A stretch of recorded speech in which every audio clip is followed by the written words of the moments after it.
Vladimir Poutine croit à tort que sa nouvelle stratégie de bombardement de l'Ukraine avec des drones réussira. Bien que les drones russes causent des dégâts, l'Ukraine dispose d'une arme secrète pour les neutraliser. Elle s'appelle Skinex, et elle a été développée en Allemagne pour cibler précisément le type de drone que la Russie utilise dans ses frappes à longue portée. Découvrez comment le Skynex allemand élimine les drones russes du ciel, tout en apprenant ce dont ce système était capable et pourquoi il est si important pour l'Ukraine. Selon le Kiev indépendant du 13 juillet, la force aérienne ukrainienne a diffusé une vidéo d'environ 1 minute montrant le système de défense aérienne allemand Skynex en action.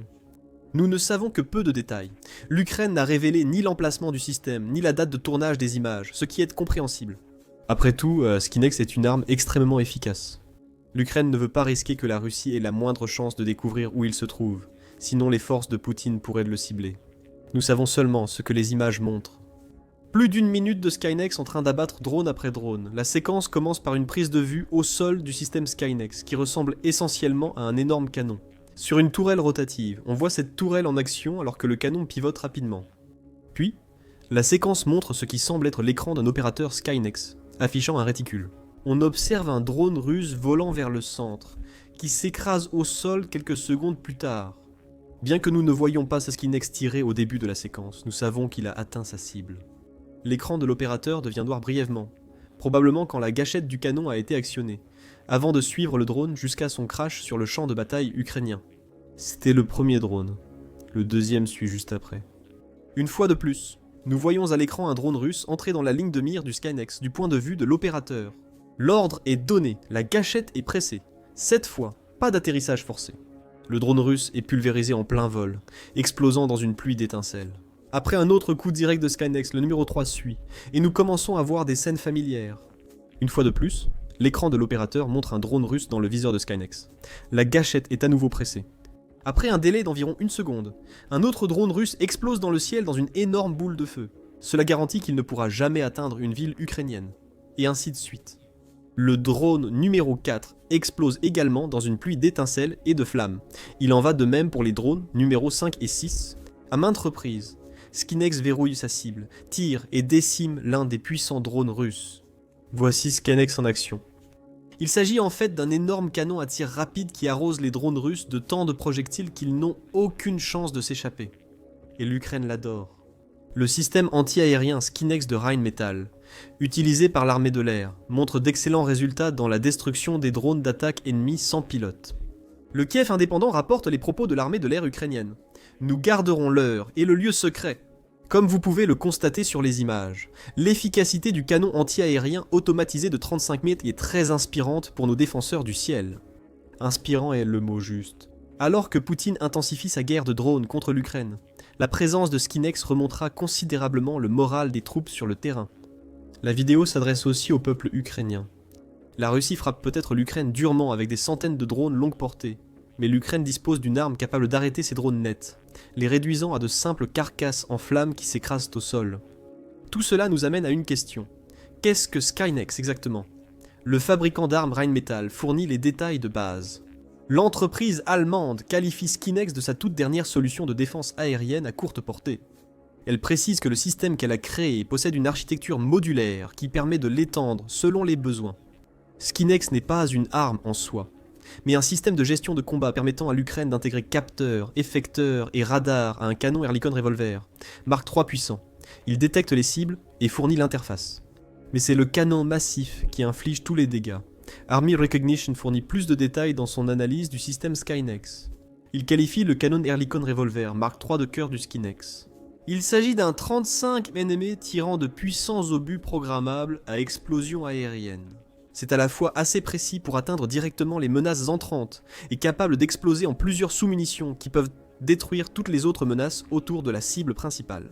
Le canon revolver Ehrlichon Mark III peut tirer à une cadence impressionnante de 1000 coups par minute, ce qui lui permet de saturer le ciel avec des obus programmables.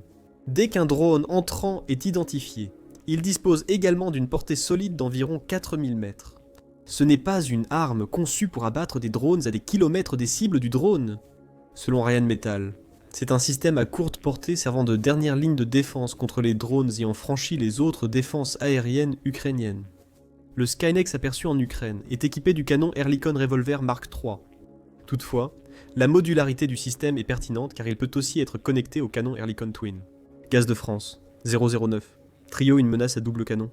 Ce canon est une autre forme de système anti-aérien capable d'utiliser à la fois un radar 2D et 3D pour identifier et engager ses cibles. 2 canons lui permettent de neutraliser plusieurs menaces simultanément. De plus, le canon double Oerlikon Gaz de France, 009 Trio, offre des options à ses opérateurs. Le canon peut être laissé en mode de tir automatique en utilisant les données radar, ou un opérateur peut en prendre le contrôle direct. Comme le montre la vidéo ukrainienne, pour abattre des drones spécifiques, il faut aussi considérer le missile Skynight. Skinex peut s'intégrer à ce puissant missile, qui complète l'un ou l'autre des 2 systèmes de canons compatibles avec Skynex et est capable de décimer plusieurs menaces entrantes simultanément. Skynight peut faire cela car le missile combine des capacités de contre-roquettes, d'artillerie, de mortier et de contre-munitions guidées de précision, le rendant extrêmement polyvalent pour la défense aérienne. C'est ça, l'essentiel avec Skynex. La modularité est au cœur de la conception de Rheinmetall, et Skynex était également conçu pour être évolutif dans le futur. Selon Army Recognition, il est prêt à fonctionner avec la prochaine génération de systèmes laser à haute énergie, suggérant que Skynex pourrait bientôt servir de centre de contrôle pour une nouvelle génération de canons laser. La mobilité s'ajoute à l'équation, car Skynex et ses armes sont transportées par un camion militaire très mobile. Vous obtenez une arme que l'Ukraine peut déployer selon les besoins avant de la déplacer ailleurs.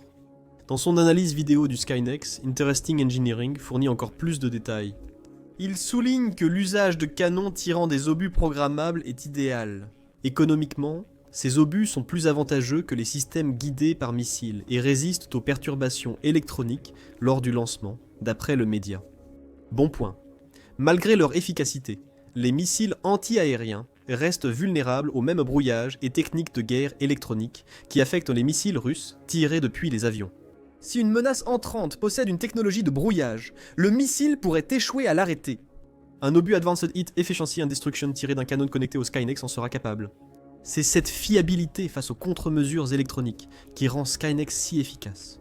Comme l'explique Interesting Engineering, Skynex est prêt à renforcer la défense aérienne de l'Ukraine, assurant une protection robuste face aux défis. En résumé, il s'agit de la très courte portée, affirme-t-il avec justesse. Les images partagées par la force aérienne ukrainienne le prouvent, avec Skynex et son canon revolver Oerlikon Mark III qui touchent directement, coup après coup, les drones russes rapides. Le seul problème de l'Ukraine, c'est qu'elle ne dispose pas d'assez de ces systèmes.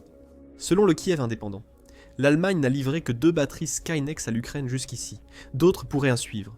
Selon Forbes, en octobre 2024, l'Allemagne envisageait de livrer 4 de ces systèmes de défense aérienne de pointe. Cependant, il n'est pas clair si les autres livraisons ont été effectuées, ou si les 2 systèmes Skynex restants arriveront en Ukraine à une date ultérieure. Quoi qu'il en soit, l'Ukraine est ravie des résultats obtenus avec ce puissant canon. Les drones russes semblent impuissants, une fois qu'ils sont pris dans sa ligne de mire, leur destin étant une mort explosive alors qu'ils échouent à atteindre leur cible.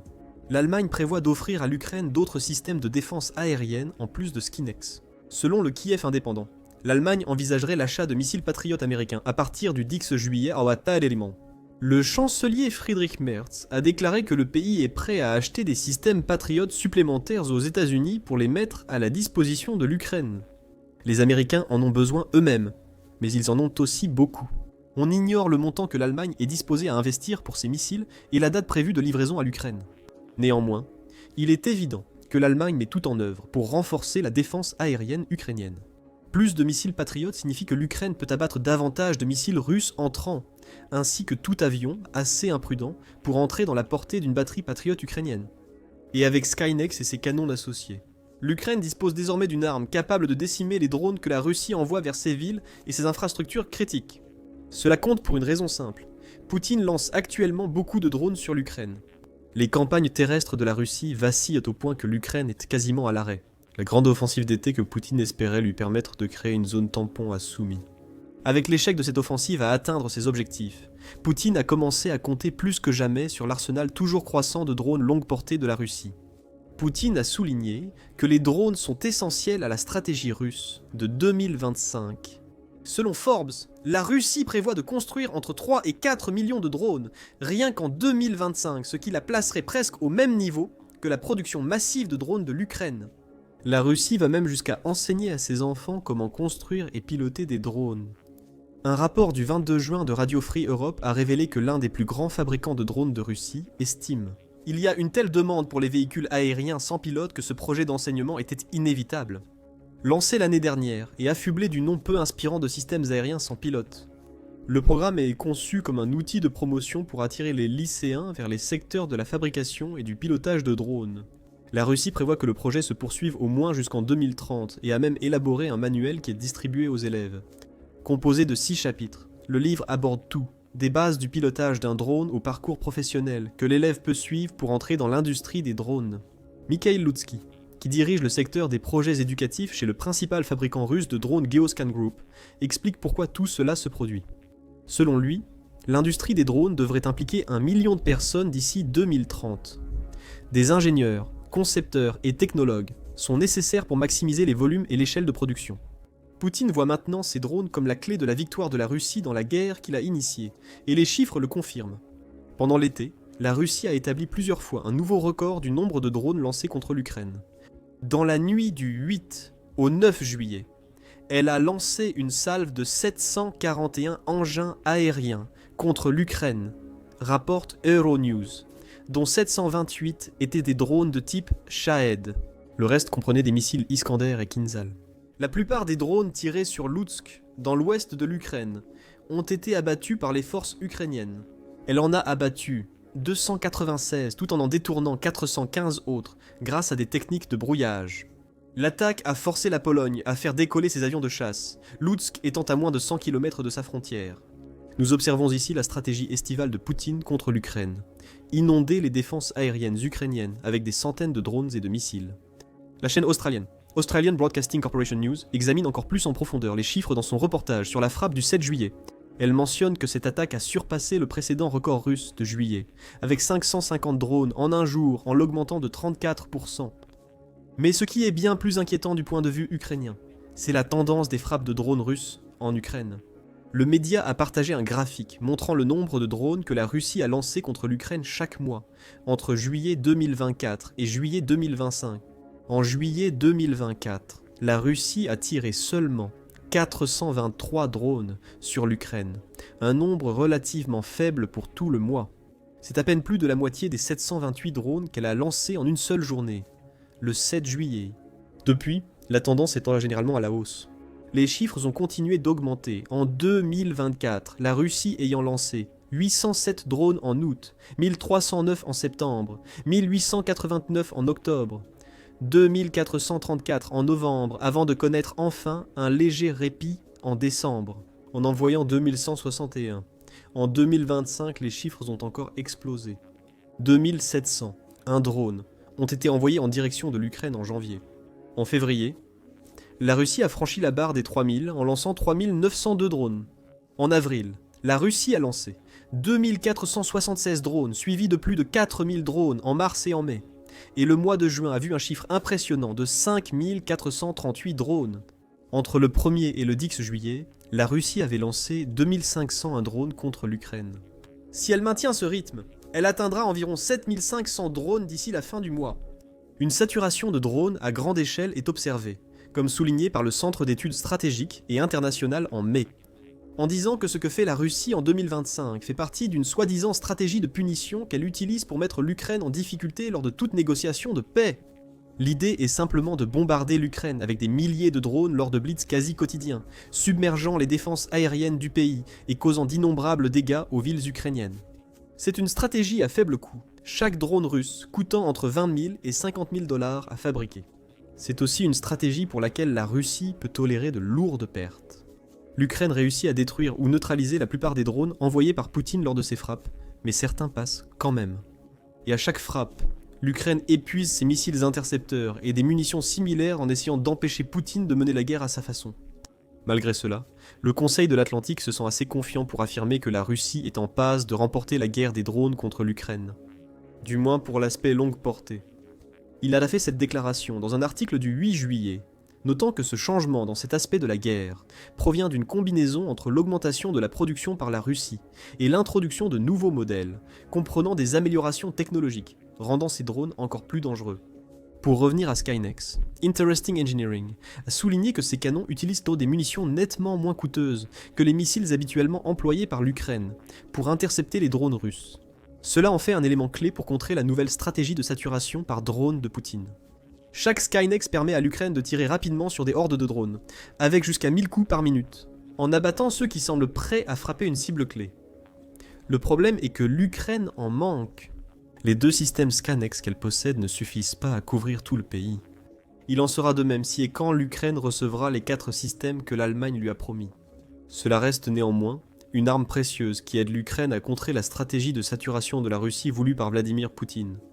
Actuellement, l'Ukraine a besoin de plus de systèmes de défense aérienne, pas uniquement de Skynex, mais de tous ceux qu'elle peut obtenir. L'Ukraine le sait depuis longtemps. En décembre, le président ukrainien Volodymyr Zelensky a déclaré à l'Occident que l'Ukraine avait besoin de 12 à 15 systèmes de défense aérienne supplémentaires. Le nombre pourrait être plus élevé maintenant que Poutine est passé à sa campagne de saturation. Quelques mois plus tard, le Conseil de l'Atlantique a également souligné que l'Ukraine nécessite des systèmes de défense aérienne plus performants. Il affirme que malgré les améliorations des défenses aériennes de l'Ukraine, le pays reste très vulnérable aux attaques de missiles et de drones russes, car ses défenses sont dispersées. Alors que Kiev dispose désormais d'une couverture de défense aérienne relativement solide, les autres grandes villes, comme Kharkiv, Odessa et Zaporijia, sont beaucoup moins protégées et subissent régulièrement des bombardements meurtriers. L'Ukraine a besoin de plus de soutien et pourrait bientôt l'obtenir. Cependant, aucun autre système Skynex ne lui a été promis. Le président américain Donald Trump a suggéré le 14 juillet qu'il était prêt à fournir davantage de soutien à l'Ukraine dans sa lutte aérienne. Frustré par les bombardements constants de Poutine alors que Trump prône la paix, le président a déclaré « Nous leur enverrons des Patriots, dont ils ont désespérément besoin ». Vladimir Poutine a surpris, en parlant gentiment puis en bombardant tout le monde le soir. Il y a un problème à ce niveau-là, que je n'aime pas.